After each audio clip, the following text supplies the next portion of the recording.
successful, but what? They're not successful. Why? So that's his why buy. But what is he afraid of? My personal style of education, but still entertain them, bring them along with stories, right?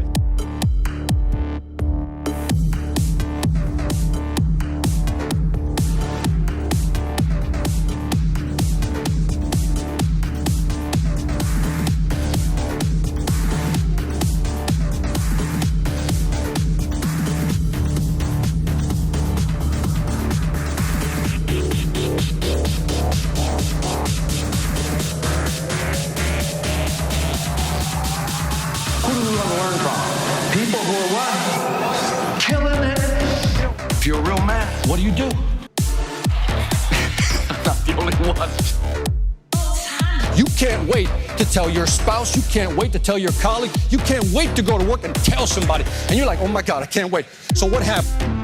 If you haven't seen my TV show, you should get cable. That's what we need to do. From doing a TV show to doing corporate events, I've been so lucky to connect with many passionate entrepreneurs worldwide. What I've learned from a business perspective. Because this is the formula for success, no matter who you talk to. Attitude will drive your behavior. Would you agree? And your behavior will drive your consequences every single time. All right, we got the concept. Okay, we got the concept. We got the equipment, right? We got the brand. You guys got that. And then again, we got the content that we create. That's the easy part. This is the big one, the big C, which is the commitment. What should you do? That's right. All right.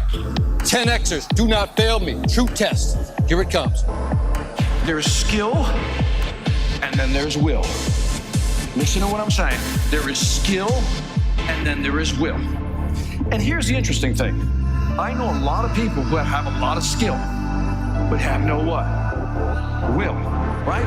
You ever look at somebody who's successful, and you say, why them, why not you? Yes, okay, that's me too. You have more control, but your costs are also going to be what? Higher. Now, here's where some of the magic is starting to kick in. You can talk to any CEO in the B2B business, any CEO. You walk into his office and they only care about three things. People too. Yeah, he with the suit, put it up. There you go. I hope you can see this. I'll try to draw big. Let's pretend for a moment that I had 7 territories. You remember I wrote that out? Yes or no? Boom.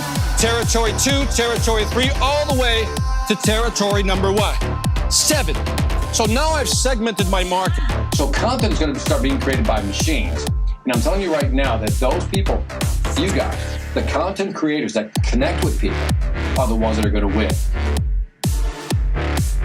Some people think, well, it won't work for my industry. Really? It'll work for any industry. Trust me. The majority of the time when we're looking to fix something, repair something, or learn something, where do we go? YouTube. We don't even want to read anymore. We go to YouTube.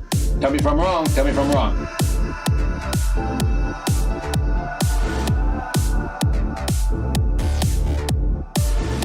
When you're doing your thing, beautiful things begin to happen. It's like the law of attraction kicks in. You know what I mean? It's almost like you're in line with the universe. Everything works. And when you do your thing, everybody gets an automatic MBA, which stands for what? Mega Bank Account Money. Are you with me? So we don't want to do a thing. We want to do a what? Beautiful.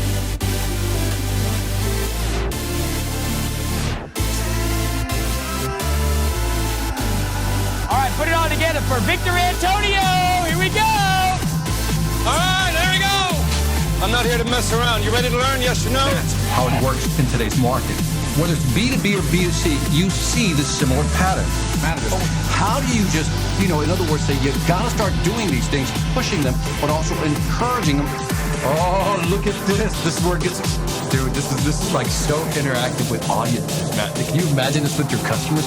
Check this out. Now, what does all this have to do with selling? It has everything to do with selling.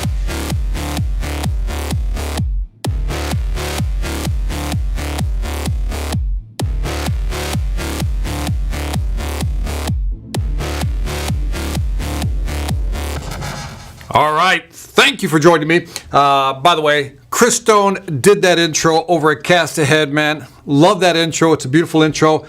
Anyway, thought I'd do a a little impromptu live stream with you guys.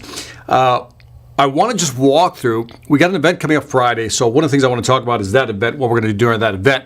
And I think it's going to be interesting. I got a lot of great content. It's a half-day workshop. I put the information below, so if you want to check out what's going to be on that workshop or that master class, check out the information below.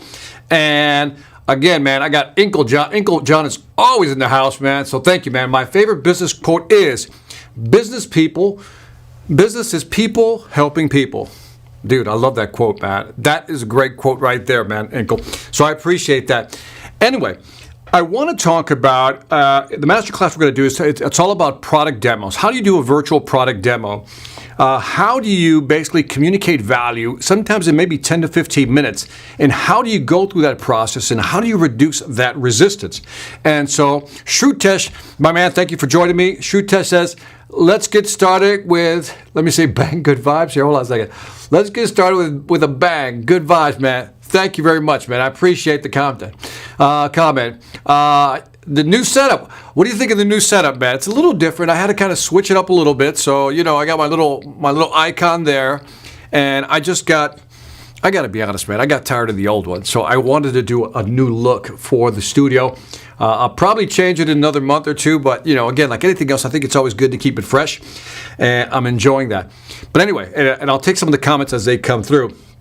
But on this masterclass, this coming Friday, one of the things I want to talk about is how do you lay out, again, a good product demo? In other words, if you're selling a SaaS product, you got to demo anything.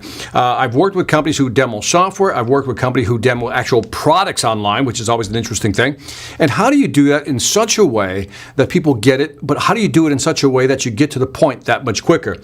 One of the things I've discovered is that people are more impatient than ever when it comes to doing a demo. Now let's back up, because I think this is going to be interesting if we talk about demos. How many of you have been to a website, and when you're on that website, you got a call to set up a demo, right? And so what's the process, right? You go to the website, you review their information, you try to catch a couple of snippets of their video and try to look at some of the demo, but in the end, they make you call in, right? And sometimes they won't even post pricing. I'd love to get your thoughts on that. Do you like that? Not like that? Let me know what you think. Ringo Romero says, thanks, Idol. Thank you, man. Thank you for being here. But let me know what you think of that. When you go to a website, and they always say, you know, contact for a demo, what's the first question that pops into your mind? Because here's what pops into my mind. Today's buyers are more impatient. They want to do a lot of the research on their own before they actually contact you, the salesperson. So when I go to a website and they don't even have a video of the actual demo, that bothers me. Now, there's two schools of thought here, right? The first school of thought is, well, we don't want to put a video up there because we want them to call us so we can show them and really line up their value with our value. In other words, if we talk to them, we can do a discovery, we can have a conversation, and then show them what we want to show them or what we need to show them.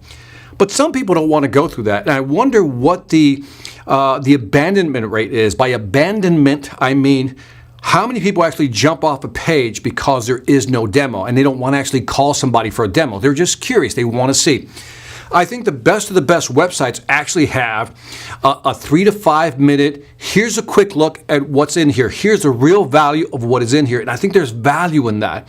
And so I think the more that companies do that, the better. Ingo says, yeah, I like the new icon. Love the branding, orange and yellow. Man, thank you. Shalene says, this info is right on time, Victor. Let me know why, Shalene. And so I think because, you know, you often hear this thing about the customer journey, right? And so what's happening is that people are going online. Well, let me back up. 2011, 10 years ago, a book comes out called The Challenger Sale. And the Challenger Sale said that people, prospects, are 57% into the buying cycle. That means they're 57% into the buying cycle. Right? They're 57% into the buying cycle. That was 10 years ago. I got to believe that this number's got to be somewhere in the 80, I'll say maybe 80, maybe even 90%, where people just want to actually, move that up there, where people actually want to do it on their own. They want to do the research on their own. And you can probably argue it's probably 95, 98%. If I got to contact somebody just to look at a demo, I get so turned off that I just go to another website. That's how I am. Let me know if that's how you are, because I just move on and click on. And so step number one is, if you don't have some type of demo, video demo on your website, I think you're missing out. You tell me if you think I'm wrong, but I don't think I'm wrong. I think if you don't have some minimal video on the website, you're killing your sales right there. Now, the video can be used for one of two things. Again, people who don't want to put the video want you to call in so they can do a discovery and then line up their values with your values, right? So they can do the right demo. But also keep in mind that if you have a video online and people see that and you highlight what you believe are the top 3 to 5 features, by that I mean the outcomes, not features like it does this, it does that. Outcome meaning here's how you use it. So let me just slow down a little bit because this is important. I'm not talking about in your video demo, right? The one that you have recorded. I'm not talking about putting your features in the video demo. I'm talking about putting your outcomes in the video demo. In other words, if there is something I want from that software to do certain things, I want you to demonstrate how you can do that, how the software will do that. That should trigger me to go, oh, it can do that. It can do that. Great. Now I want to talk to you, the actual person. I'm with Jay. It says, number 1, video demo on the website. I agree, man. Ringo's watching from the Philippines. Ingo said, if there's no video, it is not enticing. They don't offer value right away. I would agree with you. If the video's not there, I just get so turned off and I just move on. And so when I tell people, you know, as far as the video, what's in there, it's the outcome. What do you want from this thing? What do you want it to do? What do you want to show them? So let's say you have that video there. Keep in mind that the video can also serve a dual purpose. If you did a great video, it's a 3 to 5 minute video, and you've highlighted the outcomes of what that person will get with your product or service, and they still want to talk to you, they've basically pre-qualified themselves. Think about this for a second. If somebody watches the video and they like it so much that they then give you their email and want to talk to you, they've pre-qualified themselves. So one could say, my version of this is by having a video online, people pre-qualify themselves in terms of not serious versus serious. Because if they watch it and they like it and they call you, they're serious. But if they just call just because they're curious, because there's no video on the website, the amount of time spent doing a demo to people who really don't want your product, who are just curious, has got to be astounding. So one way to reduce your cost in sales, your cost of sales, is to put that on there. The other thing, if I may add, is pricing. I am blown away by how many websites don't have pricing on their website. Call us for pricing. Are you kidding me? Call you for pricing. Like I have time to call you for pricing and 20 other sites I'm looking at. So, and again, people say, well, the reason we don't want to put pricing is because, one, our competitors will find out. Here's the news flash. Your competitors already know what your pricing is. Number 2, you might think, well, the reason we don't put pricing, Victor, is because we don't want to shock. We don't want to shock the buyer. We want to present the value first and then give them the price so that the value will offset the price shock, the sticker shock. That's not going to work either, right? Again, because they're not going to contact you. They're just going to move on. I've been advised for many years not to put pricing on my website. If you go to my website right now, victorantonio.com, you will find 2 things. You will find a video of what I do on stage, and you will find my pricing. I can't tell you how many people said, Victor, you shouldn't put your pricing online. I'm going, I don't know. I disagree with you. I'm going to put my pricing online because if my pricing shocks you, then I don't want you to call me. Is that too hard? Do you think that's too harsh? Right? I don't know. I don't think it's too harsh. Let me see. Shalene has a comment here. Let me bring it up here. Let's see what she says. Victor, you're right on time because my SaaS is launching in 2 weeks and I'm doing early bird demos right now. Way to go, Shalene. Oh, perfect. Look at the course I got coming up on Friday. I think you'll benefit from it. Check it out. I'm not trying to sell you on it, but look at it because what I'm going to cover in those 3.5 hours is great content on how to do, I'm going to call it the perfect demo, right? How to do the perfect demo. Hi, Victor. I'm taking notes. Call us for pricing is, yeah, see, it's just me, right? Call us for pricing is a bad idea. And again, I'm with you on this one. On the second one is competitors should already know our pricing. They should. I mean, it's not like a secret. We have the internet, people. Okay. To me, when you say I don't want competitors to see my pricing, that is so old school thinking. That is like way back when. That's like 1990s, 2000 thinking. Okay. They have your pricing already. So it's necessary to have a short video. I would. I would definitely have a short video. Because, here's what I typically do. Tell me if you do, Ringo, tell me if you do the same thing that I do. When I go to a website and there is no video, right? And I just want to see the video, a video demo, right?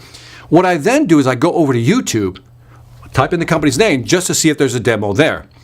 And what's always interesting is sometimes there is no demo, one. The other thing that I find really fascinating is when I see somebody else doing a demo of the actual software and commenting on it. By the way, there's a marketing tip for you in there.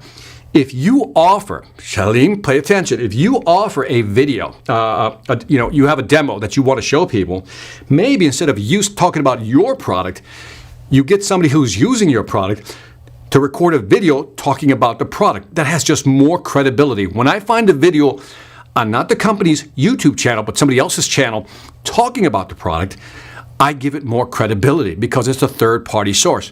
So keep that in mind. Not a bad tip, right? Let me see. I got some more comments. Let me see. We got Dave, all the way from Ethiopia, man. Thank you for joining us.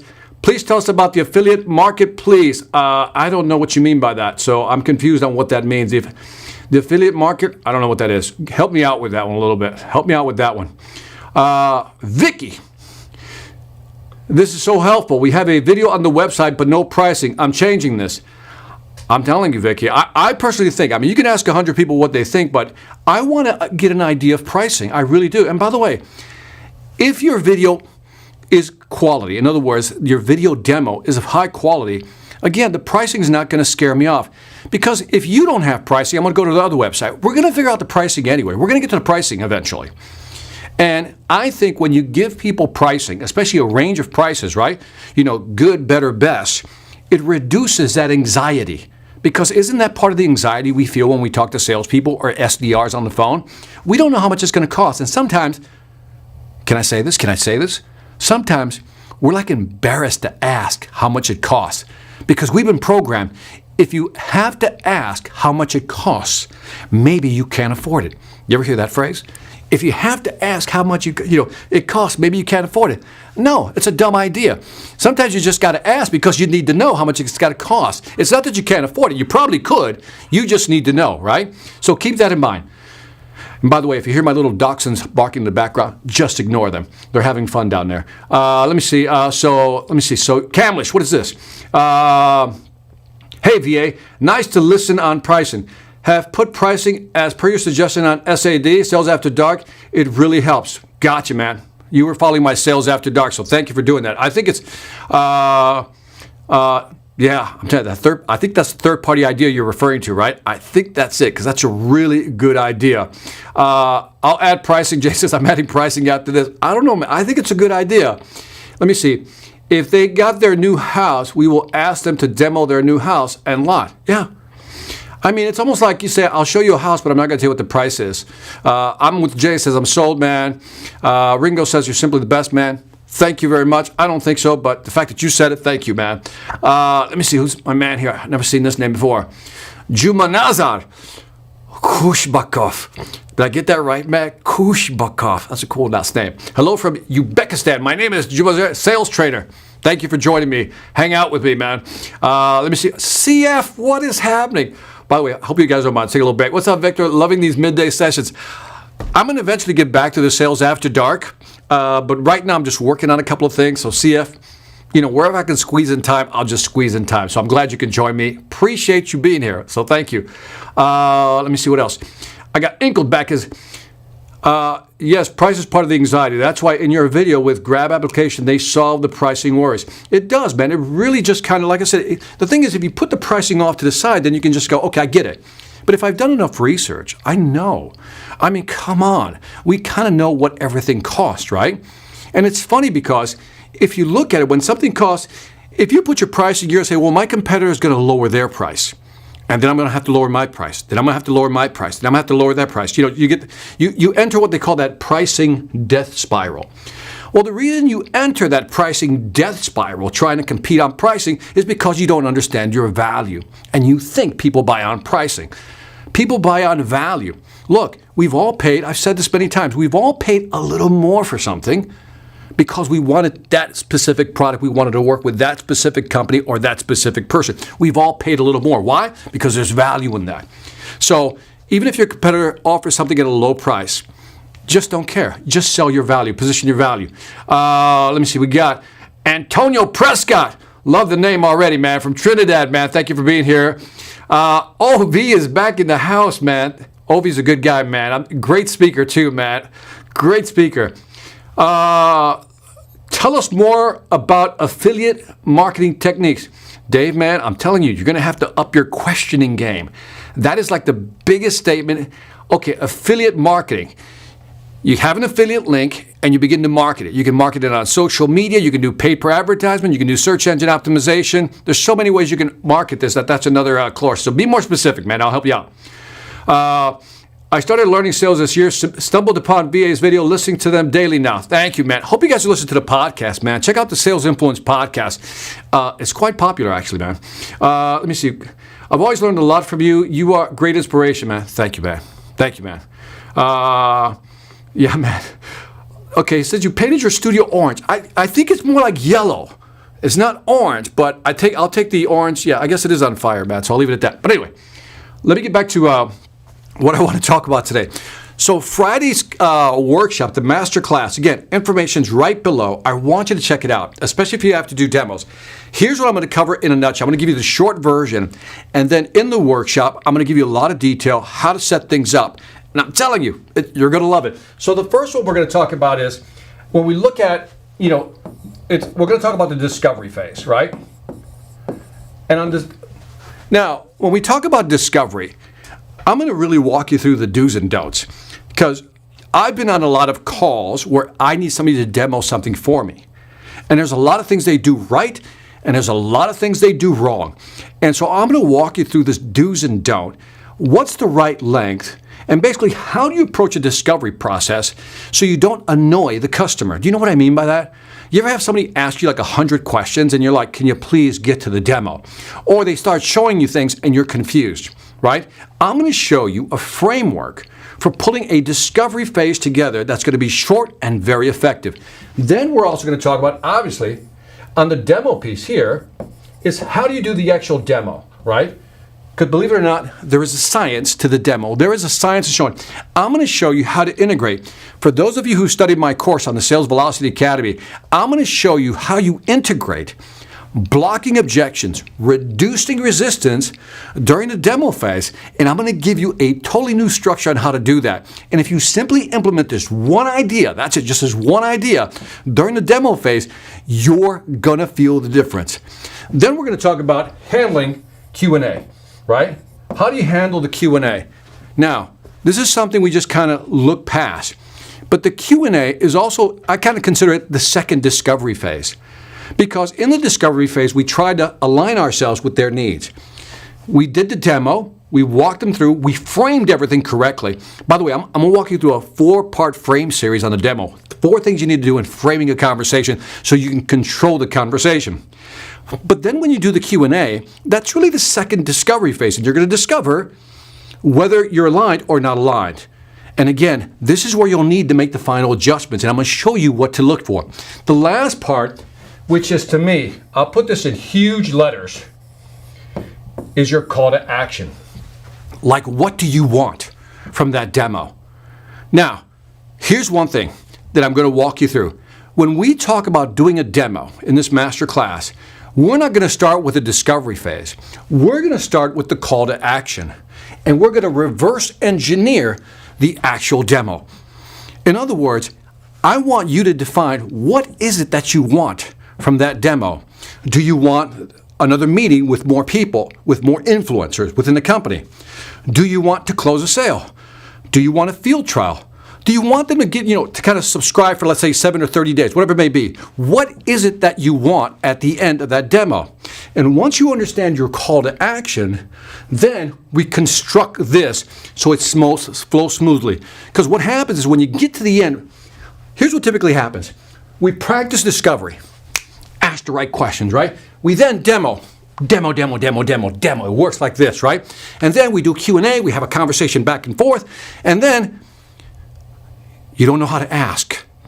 for that, whatever you're asking for. Your call to action just goes, shoo, right? You get nervous. You don't know how to ask for it. Maybe the questions threw you off a little bit, whatever it may be. The problem is, if you begin with your call to action, begin with the end in mind, what you want, we work backwards, we restructure this presentation so that when we get to the call to action, smooth. It'll be so smooth and so easy for you. And by the way, you don't have to practice 101 closes on selling. You don't have to practice 50, 20. No, you just have to practice one. That's it. We're going to walk through your one close. That's it. You only need to memorize one close. Remember the martial artist Bruce Lee? He always said something I thought was interesting. He said, I'm not afraid of the man who knows 10,000 kicks. I'm afraid of the person who knows one kick and has practiced it 10,000 times. You don't need to know 10,000 closes. You just need to know one close, practice 10,000 times, and you execute it with perfection. And we're going to walk you through this whole process, and I'm telling you, we're going to work backwards. So anyway, I want to invite you. It's this Friday. It's a half a day. It'll be worth your time, and I hope you'll show up, man. Other than that, I had some time midday here, so I thought I'd jump on. I got some more. I'll take some questions if you guys got questions, by the way. Let me see. Vicky says, I've learned so much from your podcast. Thank you, Vicky. Appreciate you. First SIB says, first time here. What's going on, dude? Chilling. Hanging out with you guys, man. Just chilling. You know, that, the whole thing. Glad you're here, man. Q&A is the second discovery phase. Yeah, man. That's a good way of looking at it, right? Because you're finding out how much aligned you are. Lots and lots of love from India. One day, I'm going to be in India. Hope you remember me. Amarath, I don't know if I remember you. I think I remember the name. Did we ever meet? I don't think we've ever met, right? Yeah, I don't know how to transition. This is it right here, man. That is the big statement right there. A lot of people don't know how to transition to that call to action. And I'm telling you, is that because what happens is during your practice session, you've rehearsed the discovery, you rehearsed the demo, click, drag, drop, cut, paste, show this, show that, show all the features, all the bells, all the whistles, and you got it down. Then you say, are there any questions? Let's talk about questions. And then it's how do you ask for that order, right? It's like and then you're trying to find the words. And because you haven't practiced it 1,000 times, guess what? It doesn't come out naturally. And then it feels awkward and weird, right? I don't know if you ever felt that, but it's like there's this awkwardness. But when you know where you're going, right? It's like a GPS system. Once you know what your end point is, you know, from A to Z, or as my friend Will Barron says, from A to Z, once you know what your Z is, then you know how to work backwards and get there. And so when you get to the call to action, it's all about asking it in the right way. During the workshop, what we're going to work on is, what is your call to action?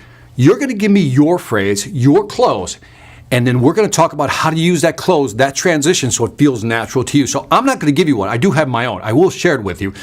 But I want your call to action, and then we're going to script it, we're going to play with it, and we're going to figure out what is the right call to action for you. And the only way to confirm that is that if you feel comfortable with asking it. So thank you for bringing this up, because I think it's a big point here that we just don't know how to ask for it. Vicky says, I'm already registered. Vicky, you're awesome. I'm liking you already. Because your name is Vicky also, I even like you more. How's that? Let me see. Yeah, that one CT, practice that 10,000 times. It comes out like this.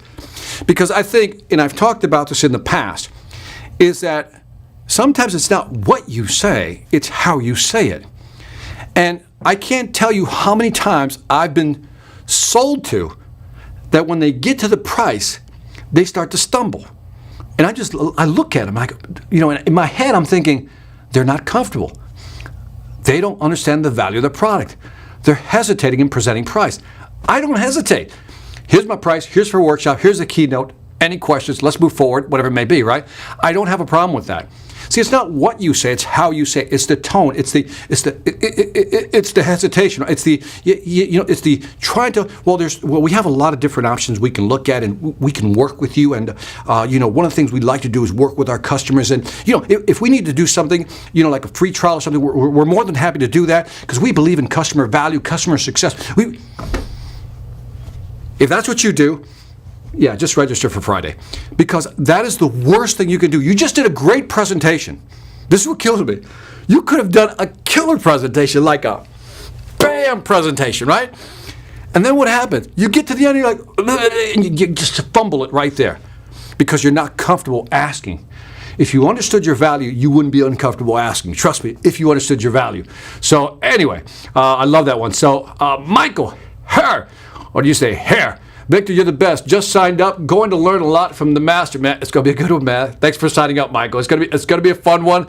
And again, if you've never been to my workshops, they're pretty much like this. A lot of detail. You get to ask a lot of questions, and we get to debate. We get to kind of get it down, so at the end of the day, you can sell more. How's that? Sorry about that. I got emotional there. I'll pull back. All roads lead to the CTA. Boom. S-I-B. I think I like you. Let me see. I think I missed a comment. How do you you're role playing me during my close? Yeah, it's really, sorry about that, man. But yeah, it is tough, man. We get very nervous. Would you lead with the call to action? Absolutely not. And by the way, this is a very good question he's asking. Ovum, you're asking a very good question.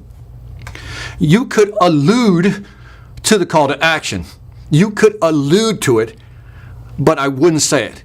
Here's why. This is called, for those of you who you've been around in sales, you know this is get the upfront agreement or the upfront commitment before you demo, right? That's how we've been taught. Everything from like the Sandler sales to Tom Hopkins, get the upfront agreement, Brian Tracy, get the upfront agreement first before you move any further, right? And the problem is that as soon as you start inserting some upfront agreements, like the call to action, let's agree up front. That's kind of what you're asking me, I think. The customer goes, whoa. You haven't even presented yet. Chill. They're mentally thinking that. They're not saying that, but that's what they're thinking, right? But if you can allude to the call to action, allude means you don't say it, but you kind of say what the agenda is all about. And we're going to walk through that. And you kind of allude to it. But if you state it up front and try to get the upfront commitment, I think that'll hurt your sales. That is my opinion. So I'd be careful with that. Let me see what else we got here. Hi, Chief VA. Very informative. All your sessions, great stuff. Loving it. Rajev, thank you very much. Gracias. Vicky says, awesome. I stumble on price also. On two, yeah. Dude, I feel your pain on that one. And you're not alone, by the way. You're not alone. You're not alone in doing this. Sohab, hey, what's happening? Boss, right back at you. I stumble on pricing. It's not what you say, it's how you say it. That's the big one, man. Hello, boss from Dubai. Love Dubai. Love Dubai. Hopefully after the pandemic, we can go back to Dubai. What's the big tower? I forgot it already. Tell me what the big tower's name is. God, I'm getting old here. Do you have a coupon code? I don't believe we do. I don't believe we do at all for that one. No, sorry. But, by the way, I should highlight, I got to highlight this. If you sign up for one of these master classes, you get 1 year access to the Sales Velocity Academy, which is $300. So pretty much free. So if you sign up for the master class, you'll also get 1 year access to the Sales Velocity Academy.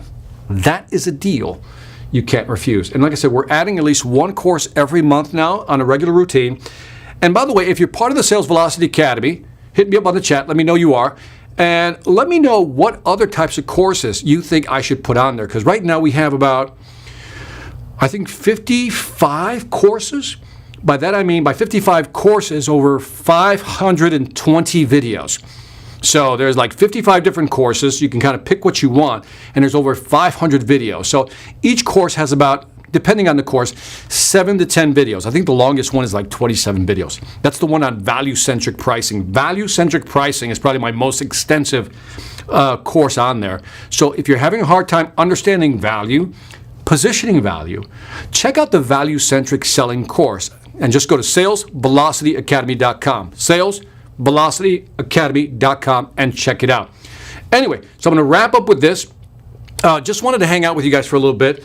And again, I think it's going to be really interesting to help you walk through. So if you have to do a demo, and again, it doesn't matter if it's a software demo, a physical product demo, and in the end, also think about, even if you're doing a presentation, because isn't that really selling something? Sometimes we're doing a presentation. let's say you have to talk to your manager and you have to present your plan for the year and the type of budget that you'll need. That's the same thing as doing a virtual product demo, right? You have to walk them through what you have to offer, and then at the end, you're looking for that call to action. How do you close them? And so again, I'm going to help you walk through that whole process. And if there are any more questions, if not, I'm just going to sign off, but leave me some feedback. Hit the like button below. Check out the information below. And again, check out the Sales Velocity Academy. Love to hear your feedback on what type of courses I should add, because I think we really have everything. If you go to the Sales Velocity Academy, I think it's one of the most extensive sales courses or programs online today. You judge for yourself. There's a lot of stuff on there. So check it out. And on that note, since we have no more questions, I'm about to sign off. Victor Antonio, go to salesvelocityacademy.com, and just remember, I'll see you on Friday, and selling ain't hard when you know how.